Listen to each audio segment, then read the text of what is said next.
You are listening to the Thoughts from a Page podcast, which is a member of the Evergreen Podcasts Network. My name is Cindy Burnett, and I love to talk about books with anyone and everyone. While listening to my podcast, you will hear author interviews, behind-the-scenes conversations about various aspects of the publishing world, themed discussions with other book lovers, and more. For more book recommendations and a complete list of all of my interviews, check out my website, thoughtsfromapage.com, and follow me on Facebook and Instagram at Thoughts From a Page. This is the second episode of my Behind the Scenes series. On the first Thursday of each month, I will be interviewing someone in the publishing world about his or her job and what it entails. I will be speaking to literary agents, audiobook narrators, editors, people in marketing, bookstore reps, and more. For this episode, I am chatting with Carolyn Hewitt. Carolyn is an audiobook narrator, actress, and writer. She has narrated audiobooks for publishers, including Penguin Random House, HarperCollins, Hachette, Blackstone, Recorded Books, and Dreamscape. She has appeared on television in When You See Us, The Island, New Amsterdam, The Blacklist, FBI Most Wanted, and Harlem. She has also appeared on Broadway, in Junk and The Front Page, and has numerous off-Broadway and regional credits. Thanks so much to Erica Roebuck for connecting us. I learned so much from our conversation, and I hope you do too. And now for a quick break. For the last year, I have been focusing more on my health and eating habits. In connection with that, I have started drinking AG1 in the morning. When I started drinking AG1 daily, I could feel a real difference in my health and energy levels. That is because AG1 is a foundational nutrition supplement that supports your body's universal needs like gut optimization, stress management, and immune support. Since 2010, AG1 has led the future of foundational nutrition, continuously refining their formula to create a smarter, better way to elevate your baseline health. I recommend AG1 to all of my family and friends because the company has a team of doctors and scientists. It is tested for 950 contaminants and is NSF certified for sport. It is formulated based on the latest science, and it maintains high quality standards. Thanks AG1 for sponsoring my show. AG1 is a supplement I trust to provide the support my body needs daily. If you want to take ownership of your health, it starts with AG1. Try AG1 and get a free 1-year supply of vitamin D3K2 and 5 free AG1 travel packs with your first purchase. Go to drinkag1.com/thoughtsfromapage. That's drinkag1.com/thoughtsfromapage. Check it out. And now back to my show. Welcome, Carolyn. How are you today? Thanks, Cindy. I'm well. How are you? I'm doing great, and I'm so excited to talk with you because I have just become much more of an audiobook listener, I would say in the last 9 months, 10 months. So it's been interesting to kind of understand what it's like to listen, pay attention, the whole process. So now I have so many behind-the-scenes questions for you. Oh, good. Yeah, it's a different experience, for sure. It's a completely different experience. Well, let's start from the very beginning, and you can tell me how you first became an audiobook narrator. Yeah, so I think we'll get into this maybe more a little bit later, but my background is as an actor, and I have some friends who have been audiobook narrators for years, and I've always been very intrigued by what they do, and I listen to their audiobooks and love them. And one of them suggested a few years ago that I take a workshop with an amazing audiobook coach, Jamie Matler, and I was all signed up for the workshop, and then I booked a TV gig in the Dominican Republic, which was amazing. So I missed it. But Jamie was kind enough to do a session with me one-on-one, and she kind of taught me the ropes and really encouraged me to audition and to start reaching out to different publishers. And then the pandemic hit. And luckily, I had I wouldn't even say I got my foot in the door before that, more like my toe in the door of just having started with audiobooks. So when we were all staying home, it was awesome to know that I could still act from my own closet, essentially. And yeah, I mean, I guess that's sort of the nutshell version of how I got started. And do you still act? I know obviously during COVID, most of that was shut down, but now that things are starting to open back up, are you acting again?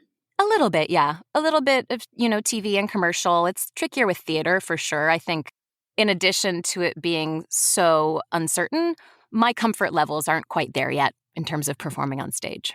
I totally get that because it seems like Broadway and some of these places are really up and down. They're open, they're closed, they're open, they're closed. So it's hard to know exactly what's the right thing to do right now. Yeah, and I feel so lucky to have audiobooks because it sort of feels like doing a one-woman show every time I read one. When you did your training or your course, what all do they go through? Yeah, so for that course, it was just kind of a one-day thing. Basically, Jamie just had me read a passage from a book that I loved, and she talked me through a little bit about the ways in which we can imagine exactly what the narrator is going through to inhabit their every action and moment. And then we also practiced some character voices, which I found a little more difficult. I think I went to grad school for acting and we got to play all kinds of fun characters there, but it had been a while since I'd played someone a lot older than me or a different gender than me. So it took a little getting used to, and then I loved it because it's just so cool as an actor who has been, playing people who are approximately my own age and background to get to play all kinds of different people. So we practiced that a little bit. And then she helped me with some auditions, and I was kind of off to the races. Did she talk at all about audio setup? Like what it would look like on your end, what equipment you might need, how you should structure that? At that point, she didn't. I was primarily trying to do audiobooks in studio. And then with the pandemic hitting, it was really tricky because I am not a tech person. And I had like a very strong reaction to needing to get all the equipment. It felt really overwhelming. But I got it. And I somehow, thanks to the amazing tech people who walked me through every little bit of setup, was able suddenly to self-record. And I worked with an awesome engineer who showed me how to use the software. And now I think I would say I have very, very basic self-engineering skills, but I can do it. I can I did a 40-hour book at home by myself and figured that all out and then sent off the audio. So that wasn't discussed then, but I've kind of figured it out. I mean, honestly, if something really went wrong with the software, I wouldn't have any idea what to do. But luckily, I have a great support network to help me with that. And they walked you through headphones, microphone, like when to talk, the sound that can come from background noise, all of those different types of things. Yeah, exactly. They walked me through some of that, and then some of it is just trial and error. I realize now that if my stomach gurgles, I have to stop. And my microphone is very sensitive. There's certain street noises it really picks up and others that I can keep recording without it being a problem. And then in terms of setting up my own booth, when I first did it, I was actually staying with my dad in Maine. So it was very quiet. He lives in the middle of the countryside. So it was easy to kind of soundproof the closet that I was using. But now in Brooklyn, it's a little trickier, right? There's a lot more street noise. So I kind of just figured out the sound blankets that I would need and the different, like the acoustic foam and where to put it. And then, worked with some engineers who were kind enough to tell me like how they thought it sounded or if I needed to continue with the process. And I actually kind of loved it because I feel like I have just a kind of a better sense now of the equipment because I know what it picks up. Yes, that has been such a learning curve for me. And then for me to try to communicate that to the people I'm interviewing. For sure. So when we hopped on, I said to you, your sound is so good. Like I could tell from the very beginning. And of course, it makes perfect sense because you're recording audiobooks. But it really can make such a difference, all of the things that go into good sound. Definitely. And I think, one of the hard and wonderful things about narrating audiobooks is you're in the book for such a long time, depending on the length. You spend so much time deep in that text. And for me, it's really a treat to know that I don't have to worry too much about sound getting inside my space because I've done a good job with soundproofing. So I can really just focus on the book and the characters. Absolutely. Because I find that even on these interviews, that if I can hear noise on the other end or something's happening, it's super distracting to me. So to know everything sounds great, then I can truly just focus on the interview and not worry about what's going to be happening when I listen to the recording. Yeah, it's so distracting. And for me, if I hear an outside sound through my microphone, I have to stop and go back and re-record that little bit. So it's definitely in my interest to try to make the space as soundproof as possible. Well, that's true too.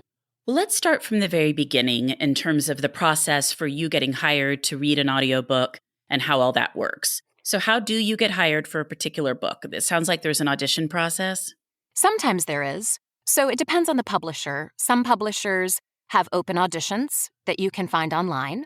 Others will send you auditions if there's something they think you're right for. And then some publishers, a producer will just reach out via email and say, I think you're right for this book. Can you fit it in your schedule? Does it interest you?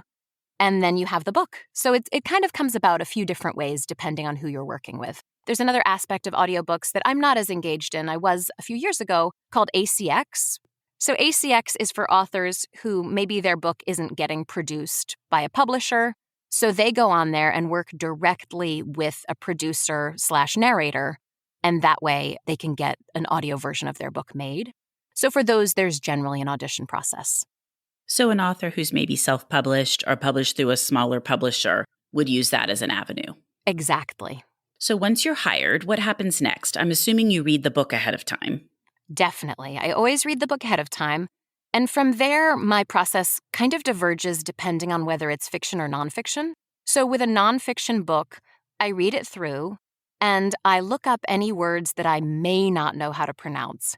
Even things that I'm pretty certain about, I just double check and I write all those down. I personally embed them in the actual manuscript so that when I get to that part of the text, I can just listen to what the pronunciation is.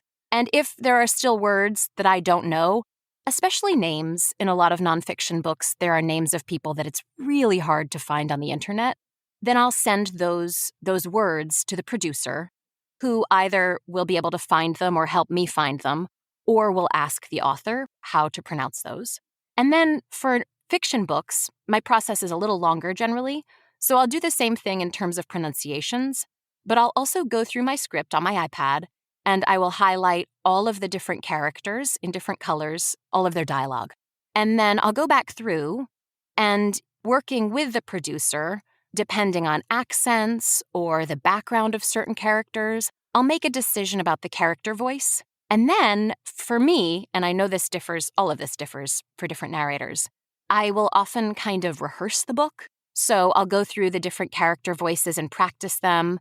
Or if there are tricky pronunciations or words that I didn't know before, I'll practice the pronunciations. Because basically for me, I want to be really ready to go by the time I'm recording, so I don't have to stop a ton, so that transitioning between accents or tricky voices is as fluid as possible. And it's interesting how your brain can really map that out if you've gone through it a number of times, instead of just sitting down to do it all at once. Yeah, for sure. That's just what works for me, and I've kind of developed that over the last few years. And, maybe that will shift.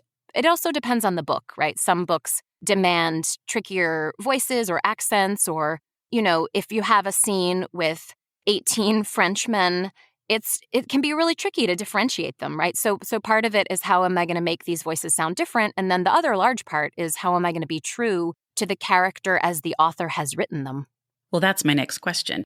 If you have the opportunity to talk to the author to learn more about their vision for characters or for scenes. Yeah, usually I don't. I think I've had one opportunity to talk to the author, and that was very helpful. But I think usually it goes through producers for me.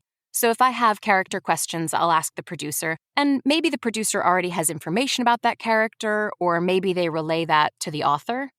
Of course, I love books. I love reading. I would love to talk to the authors, but I think that's just not always possible. So you're raising a question for me that I didn't even know I had. You're working with an audiobook producer, so I suppose within each of the publishing houses, they have an entire audiobook or audio division. So that's really where you're working, is it within the audio division? That's right. Yep. So a producer is assigned a certain number of audiobooks, and then they're farming them out or hiring people or whatever the right word for that is. Yeah, exactly. So I love listening to your podcast, and I know that sometimes authors talk about their imprint. I don't even know the imprints of a lot of the books that I work on because it's through the sort of larger publisher that houses that imprint.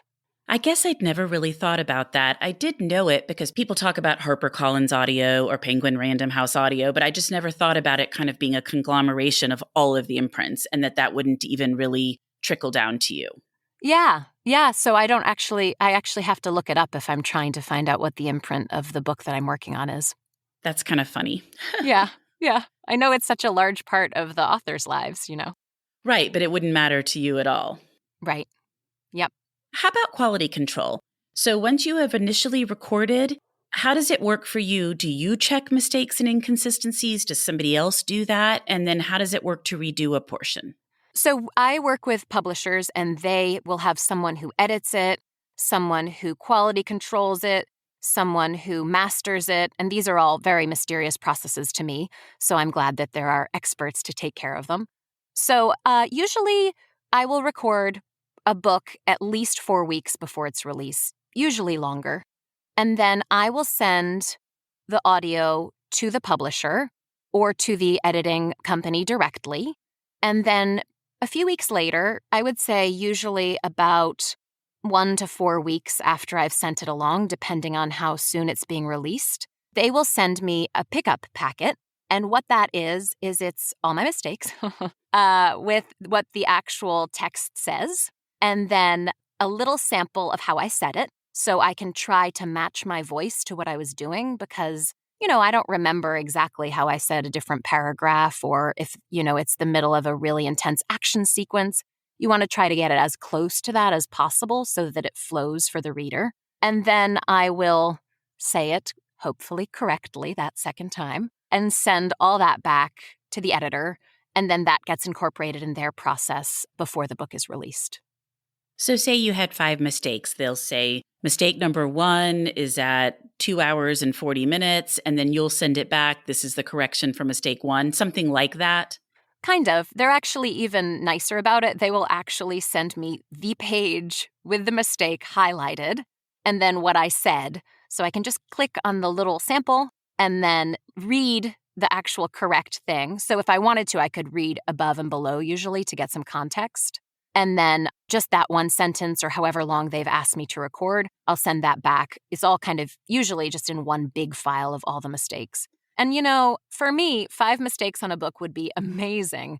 I make a lot more than that, but usually the editors are very good-natured about it. Well, I think that makes perfect sense. They're very long audios. I was just trying to pick a low number so that it would definitely not be above what you would do. Yeah, exactly. And I think it's tricky. I've sort of battled with, oh my gosh, I have so many pickups, what's wrong? And then I thought, obviously you don't want to make a ton of mistakes, but I think one reason I make mistakes is because I'm in the flow of the book, And so I think that's good because I actually think it means that I'm very immersed in the text and what's happening and not thinking so much about exactly what does this say, Absolutely, because it comes out a lot more naturally that way. Yeah, I hope so.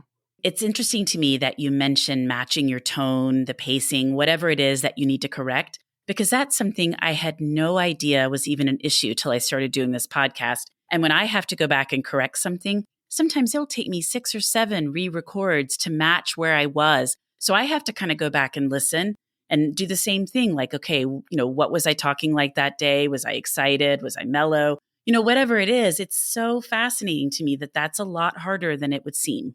Yeah, it is, for sure. I think sometimes I listen back and I'm like, really? That's how I did that? Okay. Yeah, exactly. But also I think, something we, as, voice artists or whatever you want to call us as narrators, a quality that I think we have to have is a good ear. I speak French, I can do a lot of different accents, and I love that. And I think part of being able to do that match is really listening, really getting used to listening, right? So I would imagine, Cindy, for you, as you've done the podcast longer, you've gotten better at doing those pickups for sure.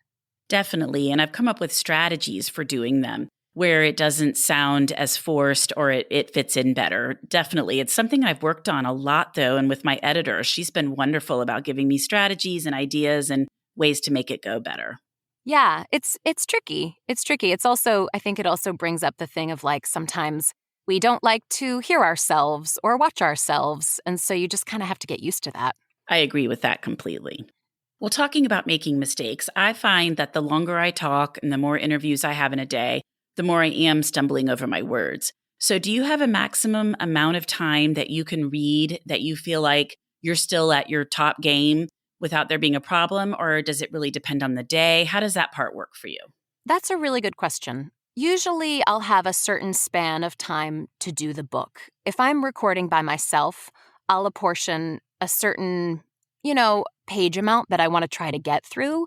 But it's really hard because once you get to a book, maybe each page takes you longer than you thought, or you're stumbling more because you're just not quite getting used to the style yet. So I try to do like a 4 or 5 hour span max with breaks. You can maybe, my voice is a little tired today. I've actually just had 3 days recording a book with a character that, a narrator that had a very high pitched voice. So it was a little bit of a stretch for me. So with something like that, kind of knowing going into that book, that the main character's voice was quite different from my own. I have not planned any recording for tomorrow or the next day because I want to make sure I have that rest. But I do, I get excited. I get into it. I want to keep going with the story.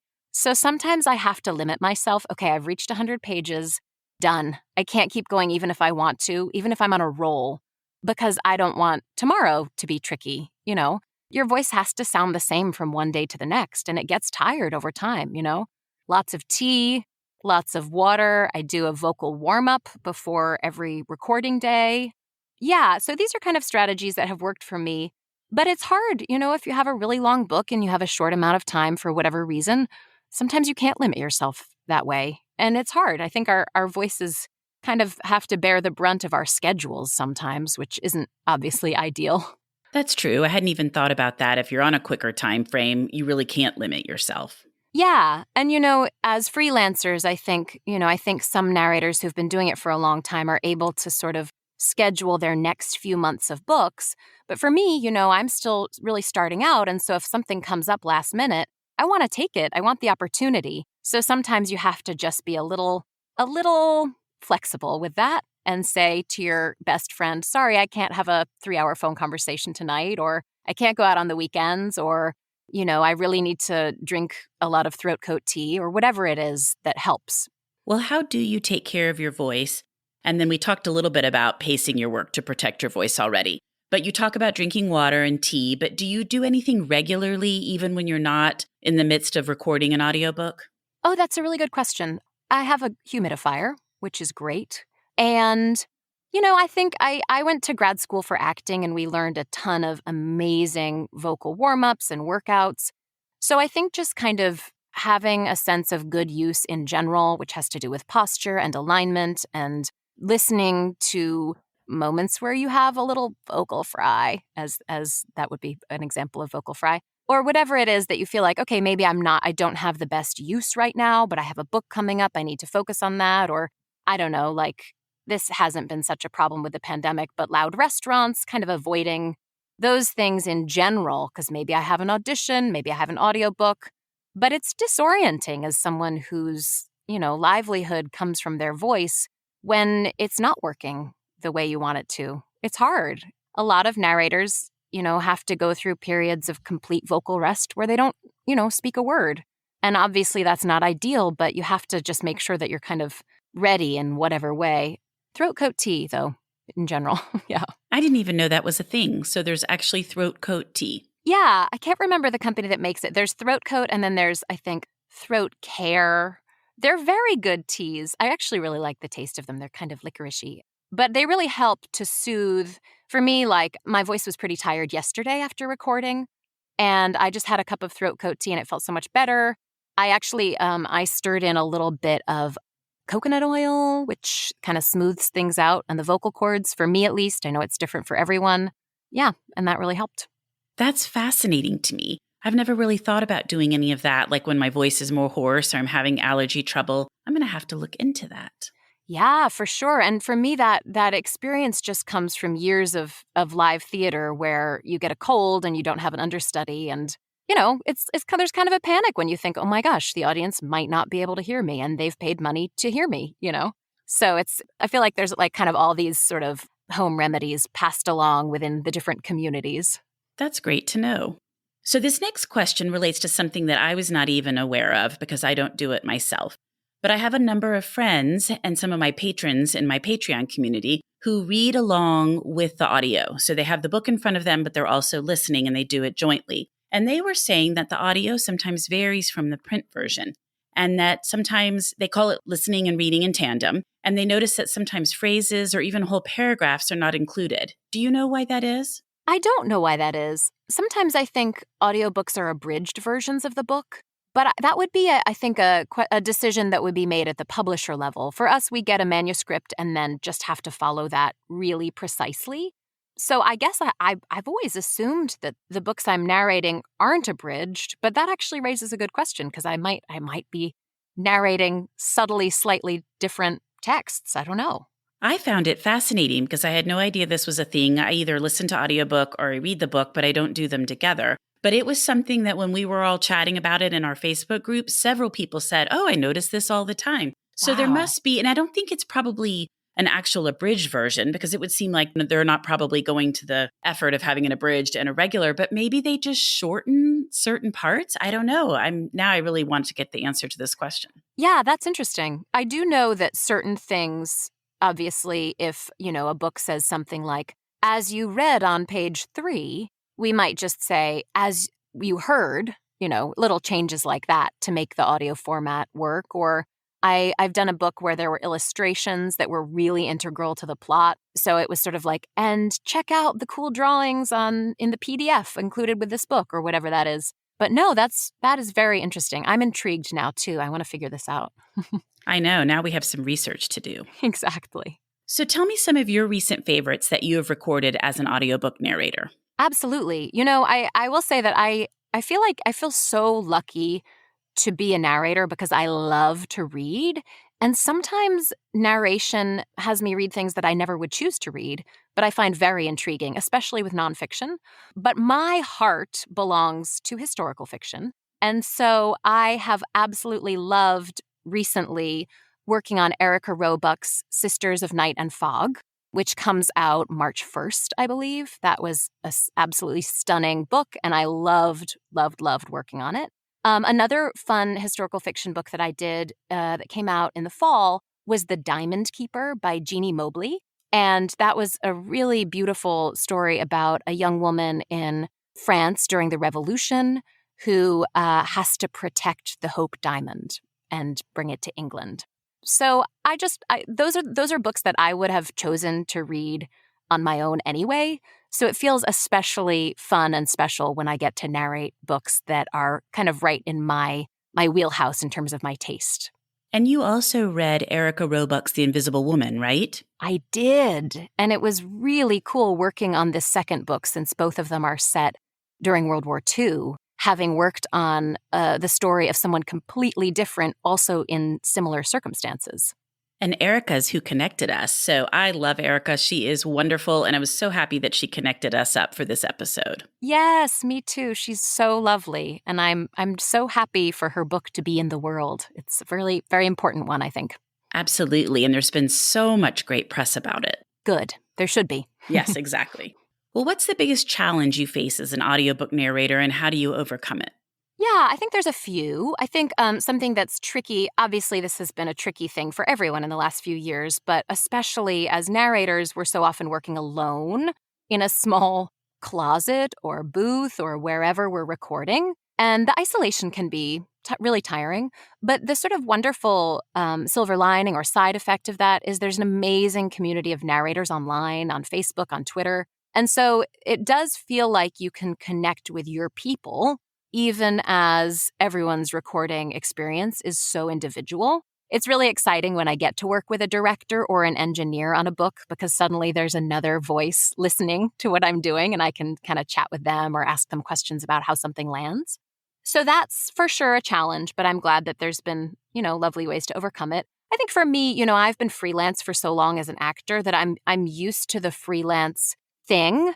But I do wish for myself to get to a point where I have more books consistently lined up onto the horizon of my calendar, because that's challenging. I want more, I love narrating.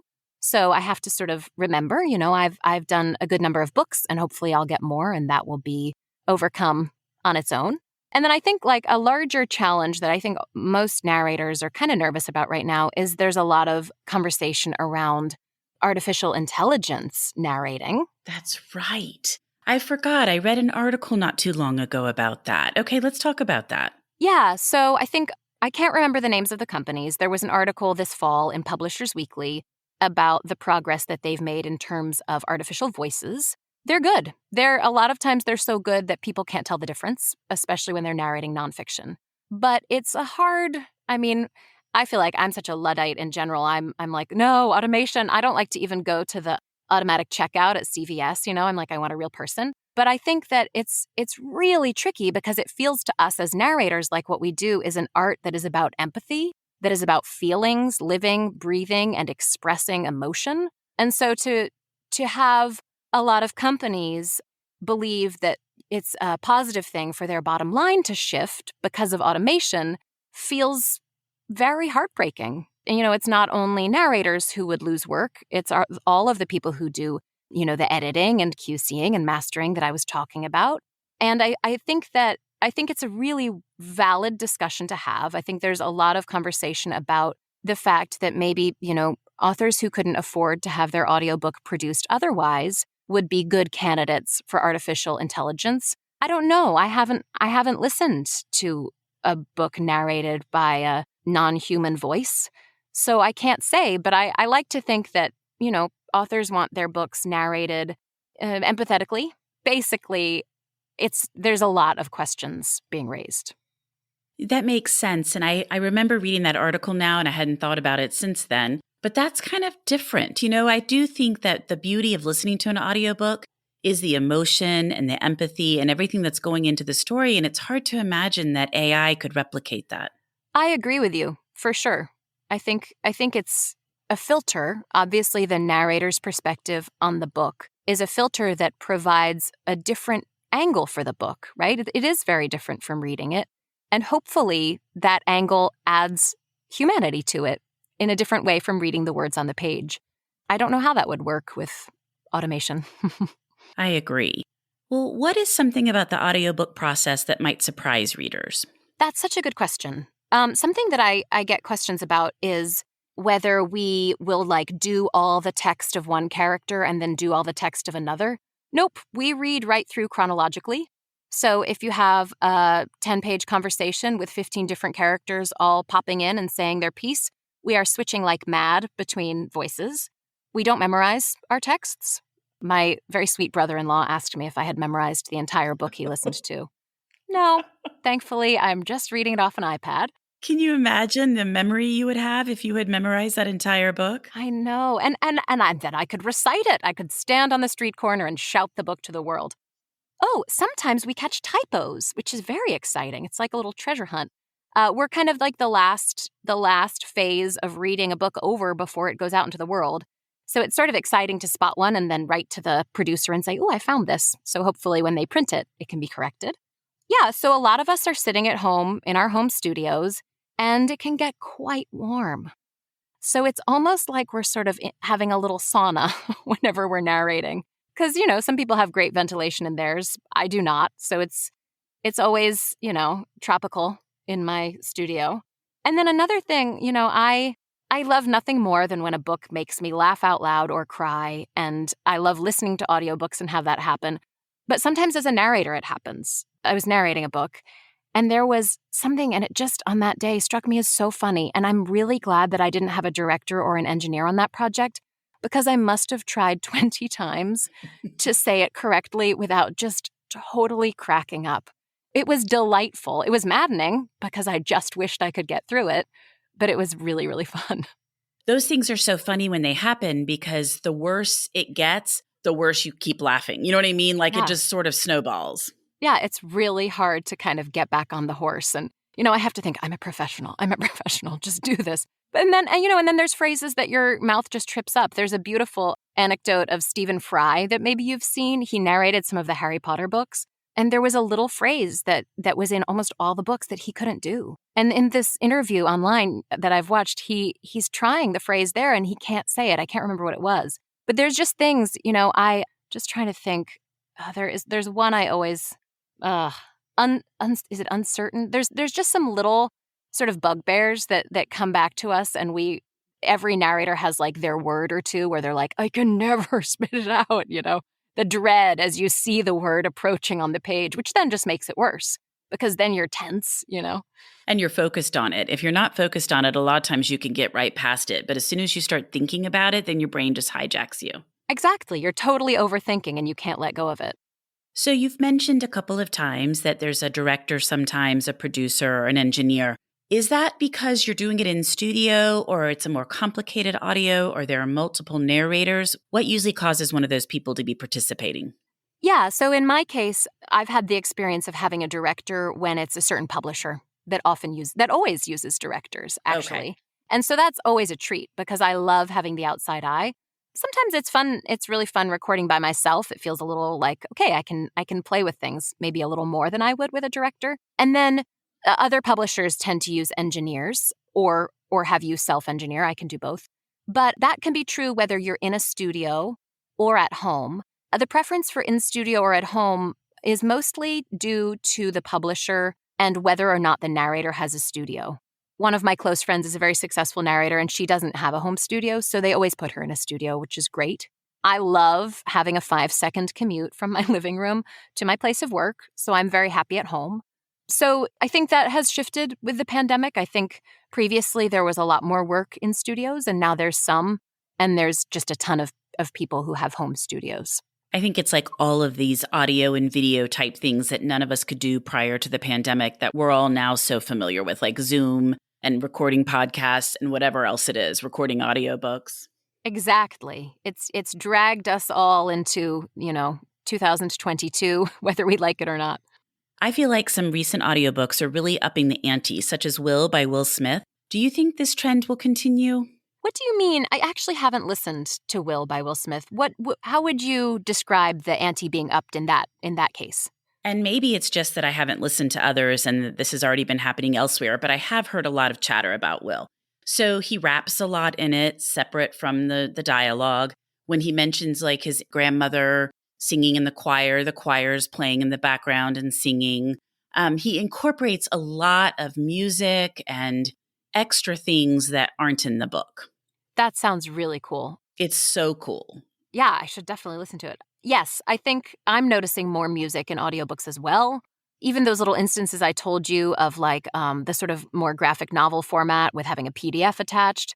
I feel like we as a culture are hungry for different experiences to listen to. And so I think that this is a shift. I don't know for sure. I know that Audible now does their Audible original sort of plays that you can listen to. Yeah, and I don't know, I actually don't know how that is manifesting in terms of my audiobooks. I don't tend to listen to mine because, as I said before, it's hard to listen to yourself, especially when you're like, oh, if I could go back and change that. But maybe, I don't know if my audiobooks have music attached to them. I haven't rapped in any of them. I can't rap. Well, he is a rapper, so, he was doing his own rapping. That's true. And he read his own book. So, it's got to probably be in those type of situations where you're producing your own story and narrating it. Like in his situation, he was rapping from Fresh Prince, some of his earlier rap music. But, the addition of the choir singing the gospel tunes, there were just a lot of really cool extras in that one that I have not heard in others. That's really cool. And I wonder too, maybe part of that was that he had a little more creative license having written it than if someone else had narrated it. I wonder if they would have done those same things, Exactly. It might not have made as much sense. So what do you do if you are narrating a book you don't like? This is such a good question. I think one thing that I learned in my training as an actor was that you find a way to love every character you play, or you can't really do it. So I feel really lucky because genuinely almost every single book that I've done I have really enjoyed. But for sure, it can be hard if there's a book that's a very different style from what you would have chosen to read. And I think, again, it just comes down to empathy and trying to find the heart of the story. And, even if maybe the heart of the story isn't shining through in the way the author's presenting it, to really go to that and feel like, okay, it's my job to deliver this to the audience, even if I don't necessarily like the package it's in, I think a harder thing almost is some books, I never know until I start narrating a book how quickly my voice and my mind, I guess, are kind of going to click into the style of the author. So sometimes there's a book I absolutely adore and have, feel so ready to do. And then I start speaking it and there's just something in the way, maybe it's the rhythm of the author's sentences or the way they use punctuation that just doesn't feel intuitive to me, and it feels like an effort. And those books are really hard, and that's why, as I said before, you never quite know how long it will necessarily take to narrate 50 pages, because if you're not able to kind of click into it in that way, it can be a little bit more of a wrestling match. You need to have a connection with the book. Yes, exactly. That's so interesting. There are just so many things about this interview that I've never thought about, and I love learning all of them. It's fun, I think, to get insights into different people's worlds. And Cindy, thank you for providing that on your podcast. I loved listening to I can't remember who the guest you had on who talked about cover art. That was so cool because I never would have thought of any of those things. So it was really awesome to have that insight. That was Olga Gerlich, and I am such a cover art person. I always talk about covers. I'm fascinated by them. I think that a cover can make or break a book. And so it was so interesting for me to talk with her too, to learn more of the behind the scenes stuff. Totally. And I will say that as a narrator, I get really excited when I love the cover of a book that I'm narrating, even though obviously we have nothing to do with that process at all. But it's cool. It shows up on our Audible page and we get to see that cool illustration or whatever it is. It's exciting. Now, do you have an author that you think, oh my gosh, I would just love, love, love to narrate their book? Yeah. I feel like I'm the sort of reader who, like, the last book I read is my favorite book I've ever read. Like, I have a harder time sort of keeping things with me from years and years before. I love Jennifer Egan's books, and I feel very connected to her books. I'm actually currently reading not narrating, just reading a book by Colum McCann that I really like. Yeah, and I guess, I don't know, I think for me it's almost more about worlds. I love history. I study history. There's certain eras, Gilded Age New York, World War II France, like Revolutionary France, that I feel so much kinship for. So it's almost more than an author, it would be different eras.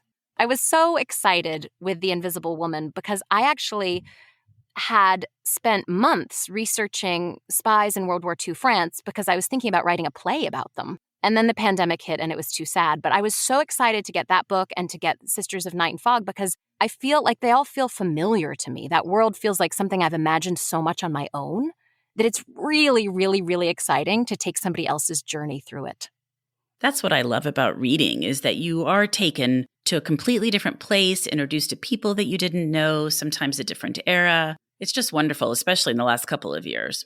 Yeah, and as much as we would have imagined that world by reading a book about the history, to have somebody else lead us through it through a different protagonist's eyes is absolutely amazing. I agree. Well, as you read, do you think about narrating each book you're reading? Does that distract you, or can you just pick up a book and read it and not think about the narrating aspects? Mostly I can pick up a book and read it and not think about the narrating aspects. If I'm prepping a book or two at that time, sometimes I find myself thinking, oh my gosh, I don't know how to say that. And I'm like, oh, haha, I don't have to. But yeah, I still very much can read a book simply for the joy and pleasure of it. That's great. That's wonderful that it doesn't rob you of that. Yeah, that's a really good point. I actually had never thought that it could. So I'm very lucky. Well, Carolyn, before we wrap up, I would love to hear what you've listened to and read recently that you really liked. Yes. So in terms of reading, I recently read the Cazalet Chronicles by Elizabeth Jane Howard. Do you know those books? I don't. Oh, I just loved them. There are 5 books. They're each about 500 pages. And they follow a family in England from the, I believe, early 30s until the late 50s. And she changes from character to character. So you get different insights into all the different characters' perspectives in each book. And it's stunning. She wrote them, I believe the first one was published in the early 90s and the last one in around 2000. I might be wrong about that. But they're so good. The characters are so clear. I think about them all the time. I read them over the summer and I think about them all the time like old friends. And I don't know how she did it because there are seeds she planted in the first 100 pages of the first book that pay off in the last 100 of the last book, which would be, like 2,500 pages later. So I highly recommend them. Well, those sound really good, and I'm not familiar with them, and I'll have to look them up. Yeah, I'm not sure, but I think you'd like them. Okay, good. That's one of the reasons I love to ask this question, is because I'm always finding books I didn't know about. And then for a listen recommendation, I recently listened to Gary Paulsen's Gone to the Woods, which was narrated by Dan Bittner.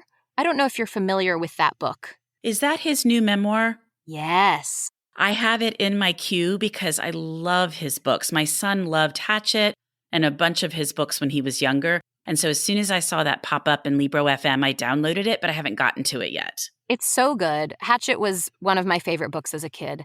And this is heartbreaking and stunning. And it feels like a really good argument for living your life as it comes to you. That's kind of the only way I can say it. But Dan Bittner is amazing in it. He brings so much, a lot of the story is about a little boy, and he brings so much poignancy and emotion to the really challenging early life that Gary Paulsen led. So I highly recommend that as well. Okay, good. Well, I'm going to bump it up.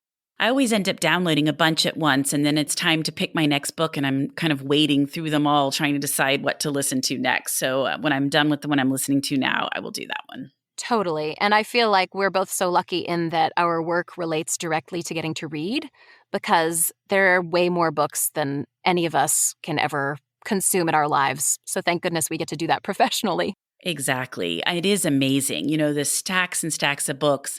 And I think I'll never get through all of these in my entire lifetime, but I want to. I know. It's a problem. Adding audio in has helped me a lot because I can do it in the car. I can do it when I'm working out. I can do it when I'm just doing chores around the house. So it has definitely increased my reading. Totally. And would you say, this is a bit of a debate, and I don't have a good answer to this, but when you have listened to a book, would you then say to someone, oh yeah, I read Gone to the Woods? This debate is hysterical to me because I see it unfolding all the time on Instagram and elsewhere. And I'm not sure I would use the terminology that I'd read it. I might say that I'd listened to it, but I've definitely consumed the book, and I don't think it's not reading. You know what I mean? Yeah. For me, I'm such a literal person that I probably would say I'd listened to Gary Paulsen's book, but I feel like I've definitely read it because I've listened to it. And I don't understand that people say it's not reading. I know. I agree with you. Yeah, and also with audiobooks, it's great because people who are reading impaired can also enjoy it, Absolutely. And as I said earlier, a number of my patrons, they do it together, which I think is really interesting. I'd never thought about doing that. Yeah, have they told you what their reasoning behind that is? I'd be curious. Actually, I was just thinking I need to ask that question. So now I will ask and have to get back with you. Yes, please. But yeah, it's interesting to me. Very interesting.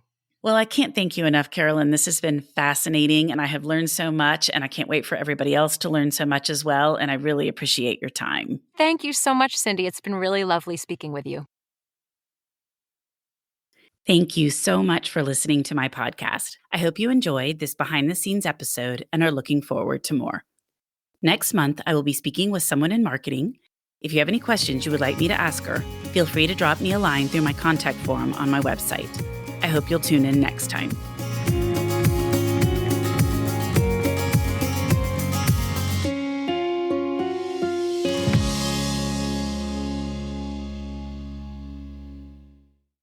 You might be surprised to know that not all serial killers are straight cisgender white men, and the victims of true crime are not a monolith either. She's Wendy and I'm Beth, and together we host Fruit Loop's Serial Killers of Color, a true crime podcast. Together we take deep dives into the true crime stories about marginalized and minoritized perps and victims that often go untold. We also provide the context and nuance that these stories deserve. At Fruit Loops, we're serving up true crime with a side of history, society, culture, and some fun. Listen to Fruit Loop Serial Killers of Color on Spotify, Google Play, Apple Podcasts, or wherever you get your podcasts.